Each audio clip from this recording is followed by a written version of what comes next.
Good day, students. Welcome to session 3 of NURS 245, Nursing Practical 2. In this session, we are going to look at admissions and discharges. I presume that most of you have been involved in this procedure often in your various hospitals. Admission is a process of receiving a patient to stay in a hospital for observation, investigation, diagnosis, treatment, and care. In this session, we'll be looking at admissions, discharges, and then orientation of a patient to the ward environment. For your reading, you have Latte EM 2014 Tips on Practical Nursing Procedures by Marks Associates Limited, Accra. Admission. There are types of admissions. We have planned admission and then emergency or sudden admission.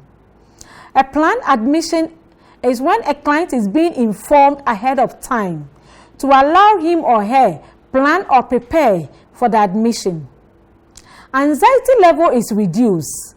Clients are usually not too ill and they are able to work most of the times. For example, elective cesarean sections, planned fibroid operation, and etc. The second type of admission is emergency or sudden admission. It is not planned, for example, road traffic accidents, acute abdomen. They are very ill most of the times. Anxiety levels are very high. Clients are usually accompanied by their family members and significant others. When going on admissions, nurses need to be very courteous, efficient, knowledgeable, reliable, skillful, understanding, and empathic, as first impressions last long.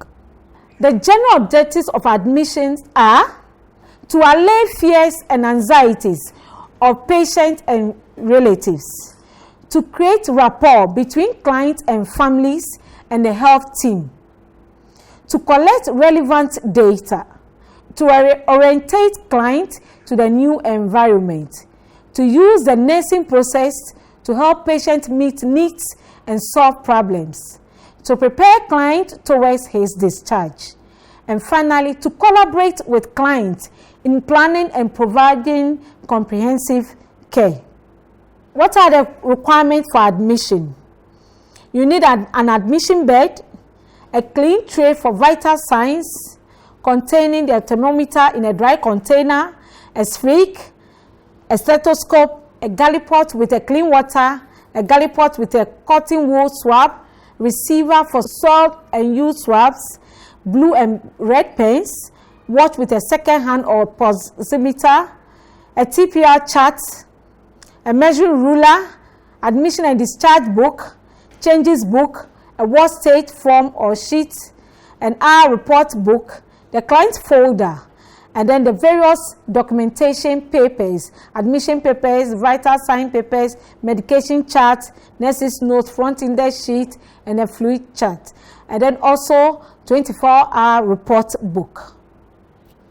For the procedure, welcome patients and relatives to the nursing station and make them comfortable. Introduce yourself and any staff present. Collect the necessary documents, admission notes, and any other information from the accompanying nurse. Identify and confirm patient's name, particulars, and reassure patients and relatives.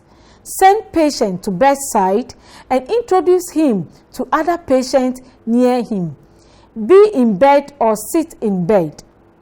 Check vital signs and record and collect specimen if ordered. Administer urgent prescribed drugs if necessary. Assist patient to change into night dress or pajamas. Take care of the patient valuables according to the institution policy. Let patient or legal guardian sign consent form for treatment where necessary. Explain the National Health Insurance System to patients and relatives. Inform relatives about visiting time and other important protocols. Allow relatives to see the patient and say goodbye. Orientate patient to ward and its annexes. Enter patient's name into admission and discharge book and onto daily ward state. Document in nurse's notes. For admission of a child who is an ambulant, we can walk to the ward. It is the same procedure and the requirements are almost the same. So we'll go through the procedure for admitting a child to the ward. Welcome the child and parent into the nurse's station and make them comfortable. Call child's name and introduce yourself and other staff.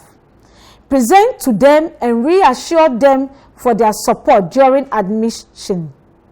Get patient records from accompanying nurse, confirm patient's name and diagnosis and apply identification band. Send child to the prepared cot and introduce other patients near him when necessary. Orientate patient and parent to the units. For example, playroom, television, bath and toilet, as well as snack room if available.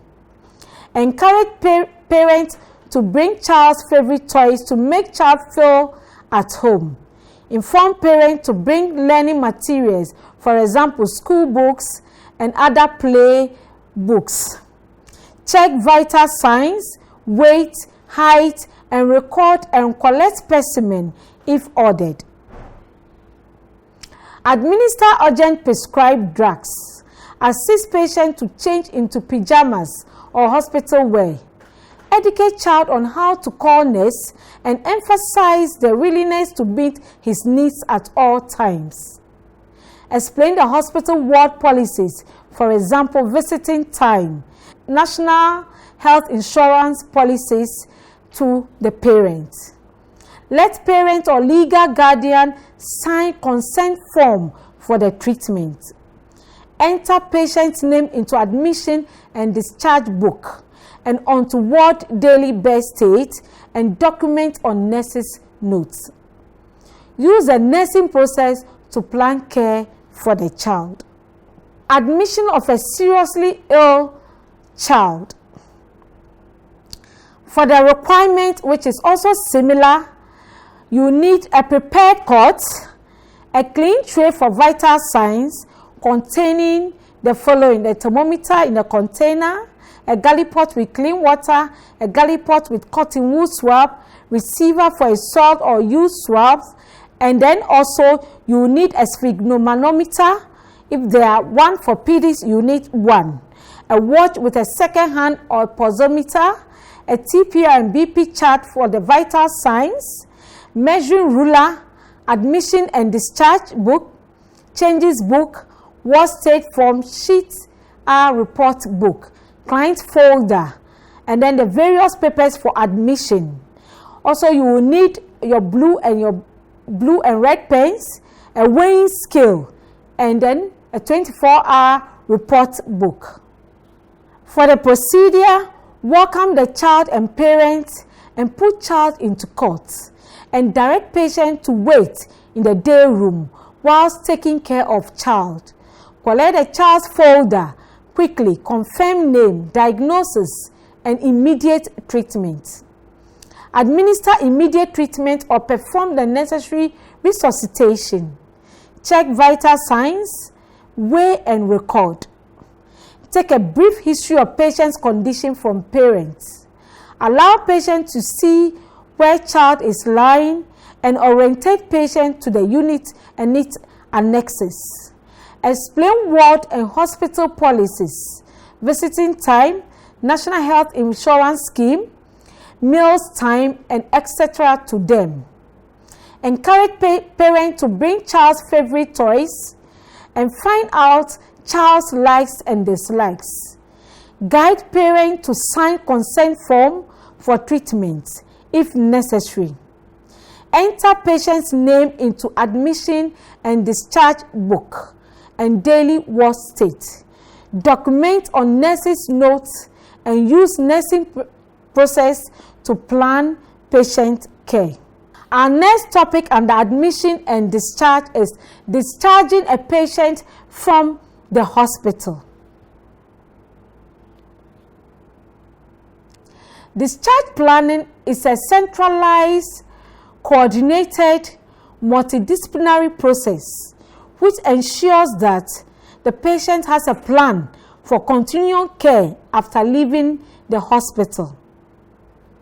The reasons and objectives for discharge planning are: client normally leaves hospital after a period of time or treatment to her home. It is normally done at the discretion of the medical team. Discharge may be done upon client or family's request. Pre-knowledge of possible time of discharge should be known by client and relatives. To educate client and family on continuing treatment to restore health or the condition. To ensure accurate documentation of all care and treatment given. To arrange for safe departure of clients. And then finally, relocation of clients and coordination of support system or transfer to another healthcare facility are performed. What are the requirements for discharging a client from the hospital?